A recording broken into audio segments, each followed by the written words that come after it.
It's 2:14 in the morning, and for no clear reason, I'm awake. The room is silent. The street outside feels abandoned. Even the air seems to be resting.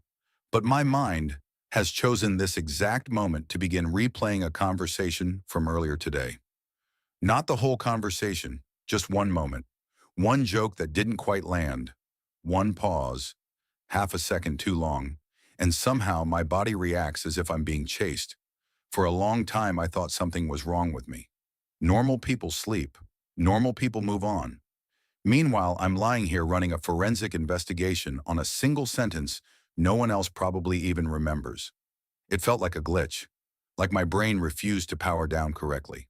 But recently, a different thought started to appear. What if this isn't a malfunction at all? What if this late-night loop is actually precision engineering?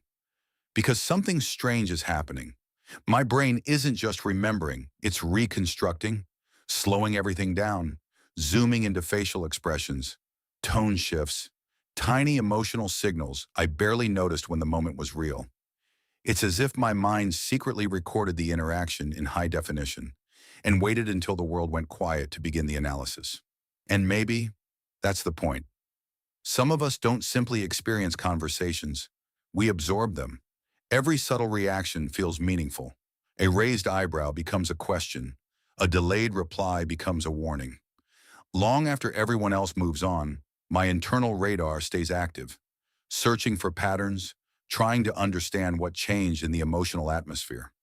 I used to call this overthinking. Now it feels different, more like sensitivity with nowhere to rest, like an internal tuning fork that keeps vibrating long after the sound has disappeared. And somewhere around 2:30 a.m., I arrive at a place I've started calling the editor's desk. That's when the real work begins. Inside my head, the scene plays again. But this time, I'm editing, adjusting lines, rewriting responses, testing alternate versions of myself, the version who sounded smoother, the version who noticed the tension sooner, the version who didn't hesitate. It sounds ridiculous until you notice how urgent it feels. This isn't casual daydreaming. My brain is scrambling, like a developer rushing to patch broken software before the next launch. I'm trying to close the gap between who I was in that moment and who I believe I should have been. And the strangest part is, it doesn't feel optional. Somewhere deep inside, my nervous system treats social mistakes like survival threats, not embarrassment, danger. The kind of danger our ancestors faced when exclusion from the group meant being alone in the wild. So my mind keeps rewriting the past, not to punish me, but to prepare me, to make sure next time goes differently. Except, there is always a next time. And suddenly one replay becomes five. Five become 20.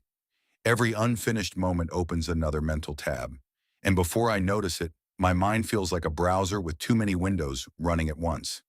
I can almost feel the exhaustion physically, not dramatic exhaustion, just a slow, bone-deep fatigue that comes from never fully closing the loop. My brain refuses to archive the memory because it believes the lesson isn't finished yet. If I stop replaying it, maybe I'll miss the insight. Maybe I'll repeat the mistake. Maybe something important will slip away without warning. So the scene continues, again and again. And when I look back, it starts to make an uncomfortable kind of sense. Growing up, paying attention wasn't optional. It was protective. Reading moods, predicting reactions, adjusting behavior before tension could rise. That wasn't anxiety, it was survival.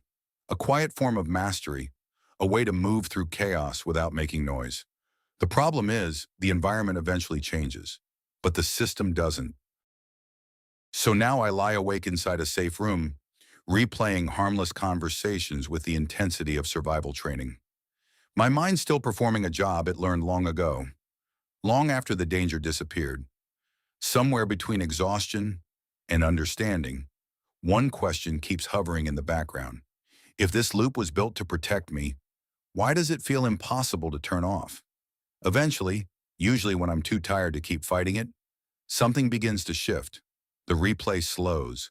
The emotional volume lowers, just enough for a different question to appear.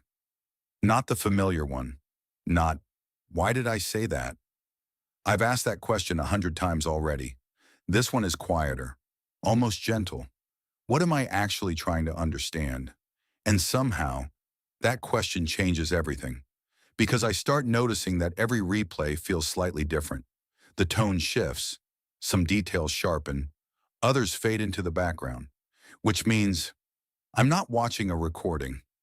I'm rebuilding the memory every single time I return to it. My brain isn't pulling a file from storage. It's rewriting the story in real time. At first, that realization feels strange, almost unsettling, because if the memory keeps changing, then maybe the meaning was never fixed either. I begin to notice how quickly my mind chooses the harshest interpretation. The pause meant rejection. The silence meant judgment. The awkward laugh meant failure. But those weren't facts. They were guesses. Guesses shaped by old fears trying to keep me safe. So I try something new. Instead of interrogating myself like a prosecutor, I step back like an editor reviewing a rough draft. I widen the lens. Two imperfect people having a normal human interaction. Both distracted, both tired, both carrying invisible histories neither of us could fully see. And suddenly, the scene softens. Maybe they were exhausted. Maybe I was overthinking. Maybe nothing catastrophic happened at all. The conversation stops feeling like evidence and starts feeling like context. Now each replay feels different. I realize I'm not just remembering, I'm choosing how the story ends. I can frame it as failure or as effort, as proof I messed up, or proof that I showed up as honestly as I could in that moment. And when I quietly tell myself I did the best I could with who I was right then, something unexpected happens. The urgency fades. The mental tab that refused to close finally stops flashing. It feels like my internal narrator has been waiting for permission to archive the file. Not erase it, just file it away. And with that, the tension loosens its grip. I realize the exhaustion was never really about the conversation. It came from treating every memory like an unfinished test I had to keep retaking. No wonder my mind couldn't rest. It believed the work wasn't finished yet.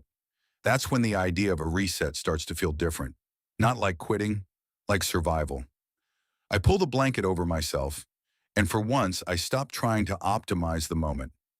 I'm not a project that needs constant improvement. I'm not software waiting for another update. I'm just a person whose brain has been running nonstop for hours, trying to protect me the only way it knows how. Rest suddenly feels active, necessary, almost sacred. Because when I stop forcing solutions, something else takes over. Thoughts drift without direction, images appear and dissolve on their own, emotions settle without being analyzed. It's as if another part of my mind quietly steps forward and says, I've got this. You can step back now. The critical voice that narrated every mistake grows softer, not gone, just no longer in charge. And in that quiet, I notice something I missed all night. Nothing is chasing me. Nothing is collapsing. The world kept moving completely unaware of the drama inside my head. The clock reads 2:38 a.m.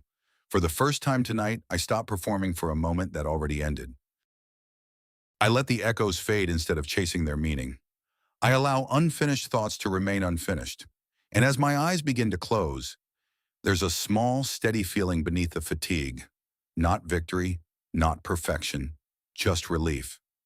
Maybe becoming better doesn't always mean thinking harder.